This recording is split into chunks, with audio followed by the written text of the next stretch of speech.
जेव्हा वाल्मिक कराड पुण्यात सरेंडर करणार होता 2025 ला सीआयडीचं पथक त्या आश्रमावर गेलेलं होतं। सीसीटीव्ही कॅमेऱ्यामध्ये वाल्मिक कराड आणि विष्णू चाटे तिथे दिसलेले।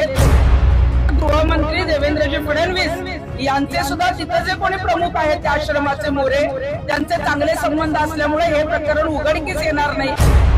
खंडणी प्रकरणात आणि संतोष देशमुख यांची जी हत्या झाली याच्यात अटक असलेला जो आरोपी आहे वाल्मिक कराड, आपण बघतोय की सध्या तो एसआयटीच्या ताब्यात आहे, पोलीस कोठडीत आहे आणि पोलीस कोठडीत यासाठी ठेवलेलं आहे की त्याचे लोकेशन्स तपासण्यात यावेत।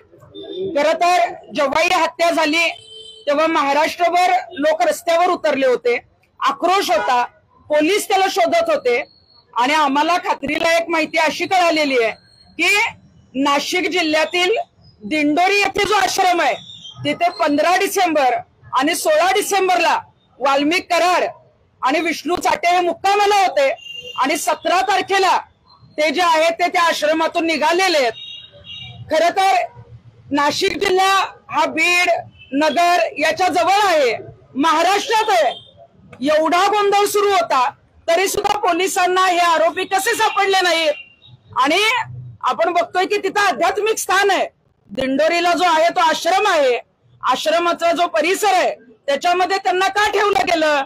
त्यांना आश्रमामध्ये जर वास्तव्य दिलं गेलं असेल तर तिथले जे कोणी प्रमुख असतील त्यांच्यावरही गुन्हा दाखल झाला पाहिजे। एसआयटीच्या अधिकाऱ्यांनी आणि सीआयडीच्या अधिकाऱ्यांनी हा तपास करणं गरजेचं आहे। आणि सगळ्यात धक्कादायक माहिती ही अशी आहे की जेव्हा वाल्मिक कराड पुण्यात सरेंडर करणार होता त्याच्या आधी 2 ते 3 दिवस आधी म्हणजे या जानेवारी 2025 ला सीआयडीचं पथक त्या आश्रमावर गेलेलं होतं आणि सीआयडीची पथक गेल्यानंतर सीसीटीव्ही कॅमेऱ्यामध्ये वाल्मिक कराड आणि विष्णू चाटे तिथे दिसलेले। परंतु सीआयडीच्या पथकाने हे पुढे का सांगितलं नाही किंवा ते दर्शनासाठी आले होते असं दाखवलं गेलं का हे प्रकरण दाबण्याचा प्रयत्न केला? याचा तपास जो आहे तो गृहमंत्र्यांनी केला पाहिजे। मी गृहमंत्र्यांना विनंती यासाठी करेन कारण ज्या महिलांनी माझ्याकडे ही तक्रार दिलेली आहे त्या महिलांनी सांगितलेलं आहे की गृहमंत्री देवेंद्रजी फडणवीस यांचे सुद्धा तिथे जे कोणी प्रमुख आहेत त्या आश्रमाचे मोरे त्यांचे चांगले संबंध असल्यामुळे हे प्रकरण उघडकीस येणार नाही। आणि या संदर्भामध्ये वाल्मिक कराड जो आहे, वाल्मिक कराडने मागच्या वर्षी देखील या आश्रमात जे काही चुकीचे प्रकार घडत होते या संदर्भात जानेवारी 2024 ला त्यावेळेला शिंदे साहेब मुख्यमंत्री होते आणि तेव्हा सह्याद्री अतिथीगृहात जी आहे त्या संदर्भात बैठक लावलेली होती, मध्यस्थी केलेली होती। शिंदे साहेबांनी त्याच्यामध्ये जास्त लक्ष दिलं नाही परंतु त्यावेळेला सुद्धा वाल्मिक कराडने मध्यस्थी केली होती आणि मला वाटतं की तेच उपकार फेडण्यासाठी त्याला आश्रय दिला असेल। परंतु जिथं आश्रय दिला जातो त्यांच्यावरही गुन्हा दाखल होणं गरजेचं आहे।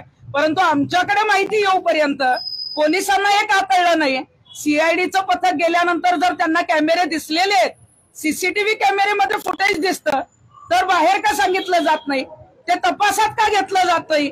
रस्त्यावर आक्रोश आहे, महाराष्ट्रात या प्रकरणाची मोठी चर्चा आहे। निर्गुणपणे हत्या केलेल्या आरोपीला अशा ठिकाणी ठेवणं हे पूर्णपणे चुकीचं आहे। ते आध्यात्मिक स्थान जरी असलं तरी त्यांना पाठीशी घालता कामा नये कारण याच्या आधी आपण राम रहीमनी काय केलं हे बघितलेलं आहे, आसाराम बापूंकडे सुरुवातीला दुर्लक्ष केलं हेही बघितलेलं आहे आणि ज्या महिलांनी आमच्याकडे तक्रार दिली त्यांनी जे दिंडोरीचे प्रमुख अण्णा मोरे ज्यांना गुरुमाऊली म्हटलं जातं त्यांच्या लैंगिक शोषणाच्या तक्रारी माझ्याकडे दिलेल्या आहेत। त्याचे आणखीन काही पुरावे आल्यानंतर त्या संदर्भामध्ये मी रीतसर पत्रकार परिषद